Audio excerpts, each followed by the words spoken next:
राम राम भक्तों, जय माता दी। कैसे हैं आप सब। तो देखिए, नवरात्रे आ रहे हैं, तो आशा है कि सब नवरात्रों की तैयारी में जुटे होंगे अपने अपने घरों में। तो मैं उनके लिए वीडियो लेके आई हूँ जो अखंड जोत जलाते हैं या जो जलाना चाहते हैं, उन्होंने पहले कभी नहीं जलाई, या जो जला रहे हैं उनके लिए भी। तो मैं थोड़ी सी जानकारी देना चाहूँगी कि अखंड जोत तो देखो हम सभी जलाते हैं, लेकिन थोड़ा सा अगर हम उसको थोड़ा सा नियम से जलाएं तो हमें उसका बहुत फ़ायदा होगा। तो अखंड ज्योत का मतलब होता है भक्तों देवी माँ का आगमन। तो उस अखंड ज्योत में हमारी देवी माँ का वास होता है। जब भी हम अखंड ज्योत जलाते हैं, एक आप दीपक ले लिए, कटोरी ले लेना, जो भी हलवा प्लेट होती है छोटी सी वो ले लेना। अगर दीपक नहीं है तो आपके पास अखंड ज्योति वाला, तो कटोरी में बहुत अच्छी जलती है वो जो हलवा प्लेट होती है, तो उसमें भी आप जला सकते हो। तो सबसे पहले उसमें क्या करना है, आपने एक सुपारी डालनी है, दो लौंग डालनी है, मतलब लौंग का जोड़ा हो गया वो, दो लौंग होगी, और थोड़े से जौ डालने हैं। देखो, एक सुपारी, दो लौंग और थोड़े से जौ, फूल, और रौली, रौली होती है लाल सिंदूर, वो डालना है आपने। तो ये पांच चीज़ें आपने जोत में डालनी है सबसे पहले, और फिर माता का आगमन करके उसमें घी डालना है और ज्योति बनानी है। तो ज्योति के लिए आप अखंड ज्योति बना रहे हो तो उसमें तो आप रोली भी लगा मौली भी लगा सकते हो, और अगर रुई की बना रहे हो गोल बत्ती, तो गोल बत्ती भी बना सकते हो। अगर कटोरी में जला रहे हो तो कटोरी में भी जला सकते हो। अगर आपके पास अखंड ज्योत नहीं है तो कटोरी में बहुत अच्छी जलती है, जैसे हलवा प्लेट होगी, छोटी छोटी प्लेटें कटोरियाँ होती हैं वो, तो उसमें आप जोत जला सकते हो। उसमें सिर्फ आपको सुबह का घी शाम को बदलना है, डालना है, और शाम के बाद फिर सुबह डालना है, दो टाइम उसमें घी डालना है। इतना प्रॉपर हो जाता है वो, तो दिन में वो घी बिल्कुल कम नहीं पड़ेगा, क्योंकि मैं हमेशा ज़्यादातर मैं कटोरी में ही जलाती हूँ। तो उस कटोरी में आप जलाएं और खड़ी बत्ती लगाएं उसमें। उसके बाद देवी माँ का आगमन करके, माता रानी आप हमारे घर में 9 दिन के लिए प्रवेश करें इस ज्योति रूप में, और इस ज्योति की रक्षा करें। और मैं आपके नाम का व्रत रख रही हूँ। उस व्रत में रख रहा हूँ या रख रही हूँ, उस व्रत में कोई भी अड़चन ना आए, और ये ज्योति हमेशा जलती रहे मेरे जीवन में, मेरे अंदर भी इसकी रोशनी होती रहे। तो इस तरह से, और ज़्यादा तो मैं कुछ जानती नहीं, बस इतना जानती हूँ आप मेरी माँ हो और मैं आपकी बेटी हूँ। अगर मुझसे इस बीच में कोई गलती हो जाए, तो कोई नियम टूट जाए, तो मैं क्षमा की प्रार्थी हूँ, मुझे क्षमा कर देना, और मेरा पूरा शक्ति देना कि मैं आपके व्रत नियम से रख सकूँ। तो बस यही आपने भगवान जी से, माता रानी से यही अरदास करनी है, और उस ज्योति को जलाना है कि मैं हमेशा आपको इस ज्योति रूप में देखूं और यहीं विराजमान रहना आप। तो मेरा दावा है कि उस ज्योति में आपका कुछ भी नहीं होगा, बिल्कुल। कईयों की बुझ जाती है या कुछ घी कम पड़ जाता है, ऐसा कुछ भी नहीं होगा। आपकी बहुत शांति से जलती रहेगी, और आपको बार बार चमत्कारिक वो दिखाती रहेगी। कभी उसमें दिल बनेगा, कभी फूल बनेगा ज्योत के अंदर।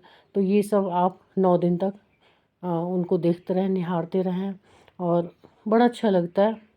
और उसके बाद कलश कलश स्थापना करोगे आप, तो कलश स्थापना में भी आपने यही करना है, जौ सुपारी जो आपने उसमें डाला जोत में, वही आपने कलश में डालना है। उसके बाद उसमें पानी भर के और नारियल लाल कपड़े में बांध के, बस वो उसके ऊपर रख देना है, कलश के ऊपर। लेकिन अगर कलश आपके पास मिट्टी का नहीं है तो कोई बात नहीं, आप लोटा भी ले सकते हो घर का, और लाल कपड़े में बांध के 11 रुपये आप उसमें नारियल में बांध दें, वो आपका कलश हो गया। तो कलश हमेशा हमें दाईं तरफ रखना चाहिए, माता रानी के जहाँ आप बैठते हो उस साइड नहीं, माता रानी के दाईं तरफ रखना है। आप जहाँ बैठते हो, आपका तो सीधा हाथ हो गया, तो माता रानी का उल्टा हाथ हो गया। तो इस साइड आपने कलश की स्थापना करनी है, और अपना व्रत आरंभ करें। माता रानी का दूध के साथ, पंचामृत के साथ स्नान कराएं, उनको रौली टीका लगाएं।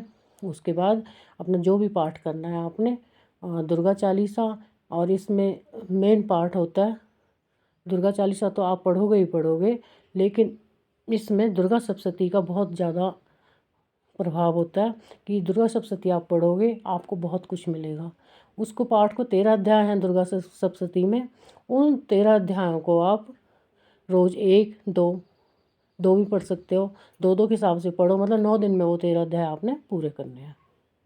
और नियम एक ही रखना, सुबह कर रहे हो तो सुबह करो, शाम को करना है तो शाम को करना। तो ऐसे इस तरह से आपने वो पाठ करना है और उनकी भक्ति में खो जाइए, आराम से आनंद लीजिए नवरात्रों का। खुशियाँ आपके जीवन में प्रवेश करेंगी ही करेंगी, ये मेरा दावा है। माता रानी पे मेरे को पूरा विश्वास है कि आप इस तरह से व्रत रखोगे कि माता रानी मैं व्रत रख रही हूँ, मुझे इतनी शक्ति देना कि मैं आपका व्रत आसानी से रख सकूँ। तो आपको भूख प्यास बिल्कुल भी नहीं सताएगी और जो आपका दिल करे आप खा सकते हो।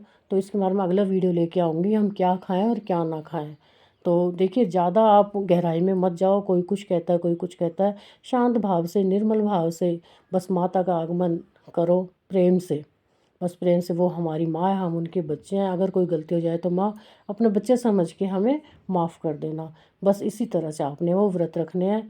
कोई कुछ कहता है कोई कुछ कहता है, बिल्कुल सुनने की आवश्यकता नहीं है। निर्मल भाव से व्रत को रखो, पूजा करो उनकी, और दुर्गा चालीसा, और शाम को हो सके तो उनकी आरती से पहले 2-3 भजन, जैसे भी आपको टूटे फूटे आते हैं।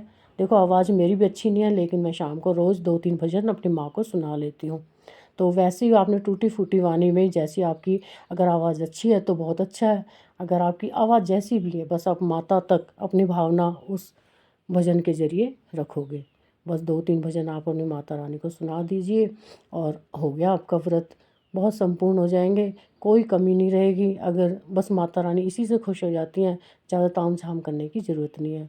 तो अगला वीडियो मैं बहुत जल्दी लेके आ रही हूँ, उसमें आपको सब कुछ विस्तार से बताऊँगी, कैसे व्रत रखना है और क्या खाना है क्या नहीं खाना है। तो तब तक के लिए जय माता दी बोल दीजिए। मिलते हैं अगले वीडियो में।